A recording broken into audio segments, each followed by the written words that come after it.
So you've inherited coins, maybe a whole coin collection, so how do you actually sell those coins?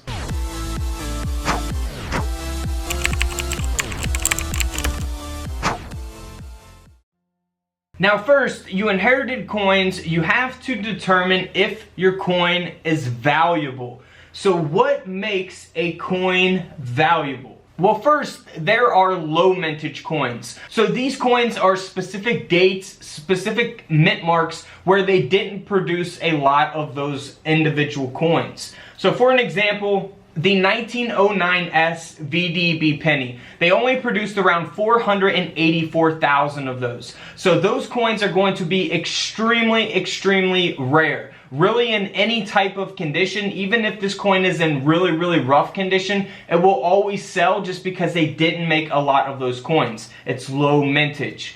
Same thing with the 1914D. They only made around 1.2 million of those in that range. So that coin is going to be super sought after by collectors as well. So the better the condition, the more that the coin will sell for. Now here's just an example of a 1932. Now this is going to be the S mint mark. The S mint mark will be on the back of the coin. They only produced 408,000 of those coins. The 1932 D mint mark is also a low mintage quarter as well. Now here's an example of a 1939 D mint mark. Again, the D mint mark on this nickel will be on the reverse of the coin. And they made around 3.5 million of those, which is a low mintage for the Jefferson nickel. And then here's an example of a Roosevelt dime. This is the 1996. We see that W mint mark because this was produced at the West Point Mint. And they only produced a little over 1.4 million of these coins, which is, you know, a low minted coin.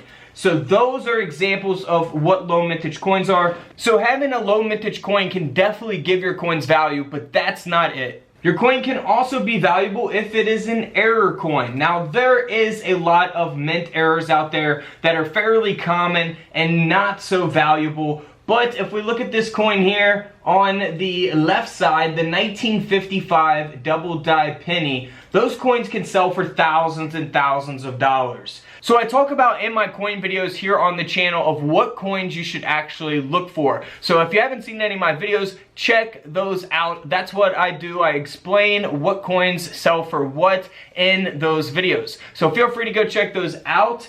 Those are mint errors. Always be on the lookout for them. I tell you what to look for, like I say, in my videos. You can also have silver coins or gold coins. Here's some gold coins. You know, gold, of course, is always going to be worth money. You know, gold is very sought after. Now, silver coins. Silver per ounce is not worth nowhere near as much as gold, of course.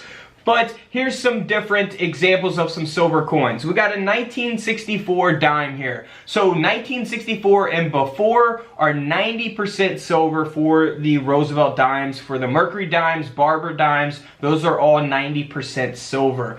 Now here is a Eisenhower dollar coin. Some of these are 40% silver. So the 1971 S to 1976 S, they're going to be the S mint marks. Those are going to be 40% silver. So there's silver versions and non-silver versions of the Eisenhower dollar. Watch my Eisenhower dollar videos for more information on those. Now the 1964 half dollar and prior are going to be all 90% silver. So you got the Franklin half dollars, you got the Barbers, you got all kinds of different half dollars out there that are going to be silver half dollars. So 1965 to 1970, these are the Kennedy half dollars, are going to be 40% silver. So keep that in mind, even 65 to 70 are going to be 40% silver. Now for the Jefferson nickel from 1942 to 1945, those coins are going to be 35% silver. And a way to actually know if you have one is that you're going to see a big mint mark there on the reverse of the coin above the building. That will tell you that it's going to be silver, 35% silver. It's either going to be a big P, D, or S mint mark on the reverse, because there is a 1942 that is also not silver. So don't get that confused with the non-silver one. But 43, 44, 45, all those are going to be 35% silver.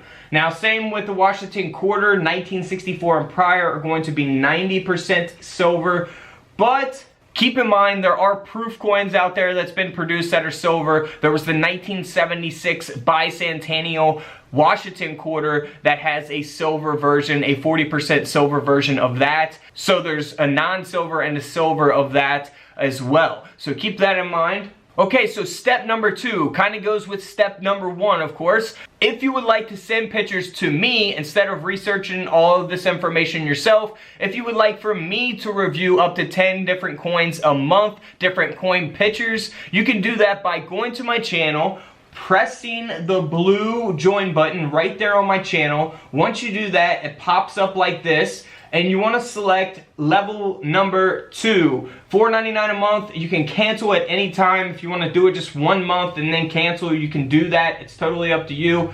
So become a Couch Crew member, level number 2 or level number 3. You can read through those levels to see what you get with each level before you actually join. So feel free to do that. I will review your coins. I will tell you if there are errors or not, and if you should get those coins graded. So very simple. Blue join button if you want to become a member for me to review pictures of your coins. Level number 1 does not include reviewing your coin pictures. Level number 2 and 3 does. Speaking of number 3 is going to be once you have been certain that you have a valuable coin that will sell for a lot of money, it's typically a good idea to get those coins graded.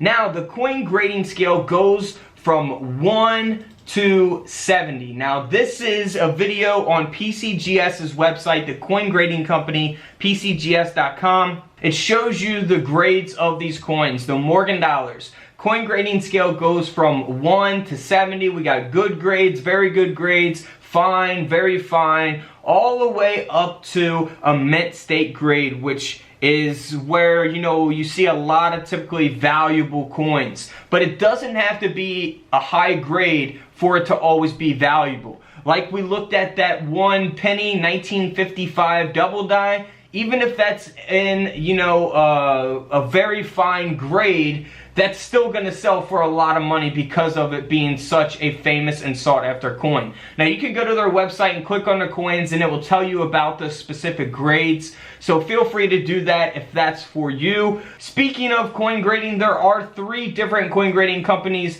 out there that are pretty much the 3 well-known companies that are very trustworthy. So you got PCGS, NGC, and Annex ANACS. So if you want to Google them and go to their website and check out all their information and different prices, feel free to do so. All their information about grading is on their website. So feel free to go research that. That way you know exactly what you're getting yourself into before you send your coin to be graded. But like I said, if you become a member, I'll let you know if you should get it graded or not. I don't want you guys to send a bunch of coins in and waste money for something that isn't valuable. Now, once you get your coin graded, it will be in a coin slab or a coin holder like this. So there's numbers on here telling you exactly what it is. So number 5, bam, right there, the condition, the grade, mint state 64. So it will tell you that. If you guys want to pause this video, you guys can do that. That way you can read it all. 6, 7, and 8 will tell you the rarity of it. So those are listed right here. 7, 8, and 6. Alright, so basically this is saying it's an 1802 with the 2 over the 1. So there's a 2 over a 1 there. 1 underneath the 2.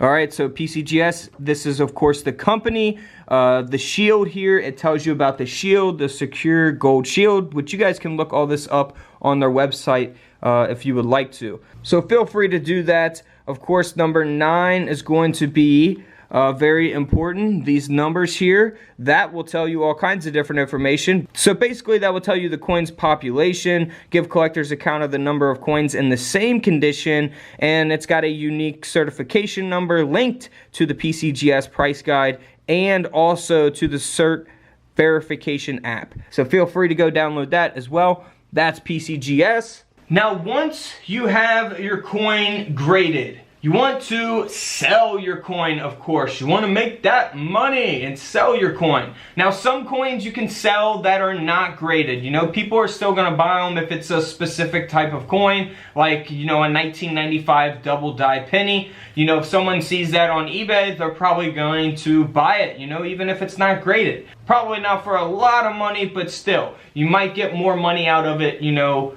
if it was graded at a high grade or something, instead of just selling it as is. It really just depends on the condition. So really, before you have your coin graded, you could go on here and see if it's worth it. So you go to eBay, type in 1972 penny. I'm just using this as an example. You can type in whatever coin you have. Click on sold listings. I typically like to click on auction instead of the buy it now or all listings.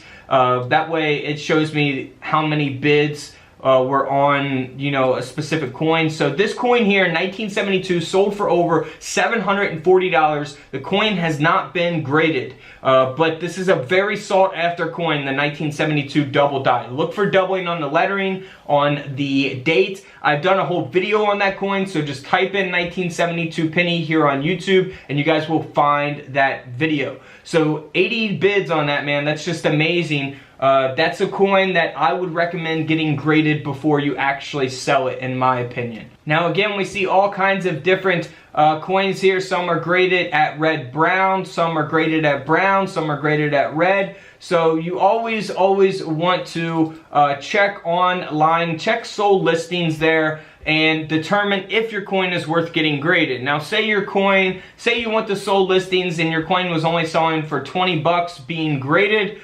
It's not worth having graded because you're going to spend possibly more money than that to actually have the coin graded. So that's just an example there. So now you want to sell your coins. You want to sell your coins. I know I get this question every day, hundreds of times. The best thing to do, in my opinion, is to sell on eBay. Now, if you don't know how to sell anything on eBay, it's very easy. Stay here on YouTube, type in how to sell on eBay, and watch a whole tutorial.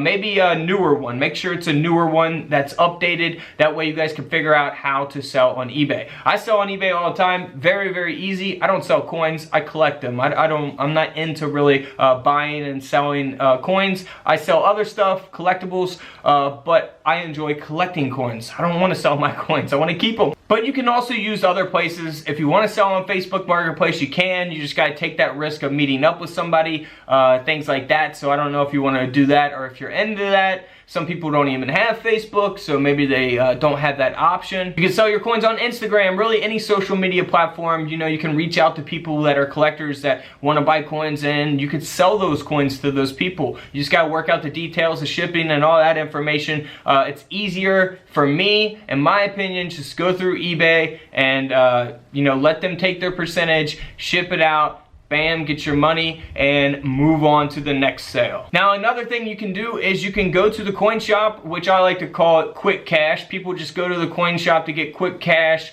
to sell it, get rid of it. That way they don't have to go through the hassle of selling online or things like that. But if you do choose to go to a coin shop, you have to keep in mind that you're not going to get as much money as you would online. And that is because that's a business. Those coin shop owners are running a business. They have to make money, so they have to buy it at a price to where they're going to make enough profit that makes sense for them and their business. So make sure you research your coins, of course, before going to a coin shop. That way you kind of know the values and what they're selling for, and whatever they offer you, maybe you can kind of get them to come up a little on the price because it's selling online for a certain amount or so. So those are the options. I'm going to lead everybody back to this video that asked this question. I know I get it a lot every single day. I'm sorry I don't answer every single one. I was waiting to make this video, that way I can just share the link every time someone asks how to sell coins and going about the grading process and things like that. Again, if you're not familiar with coin grading, I know it's kind of overwhelming sometimes. Just go to their website, read through it, take your time, do a little research,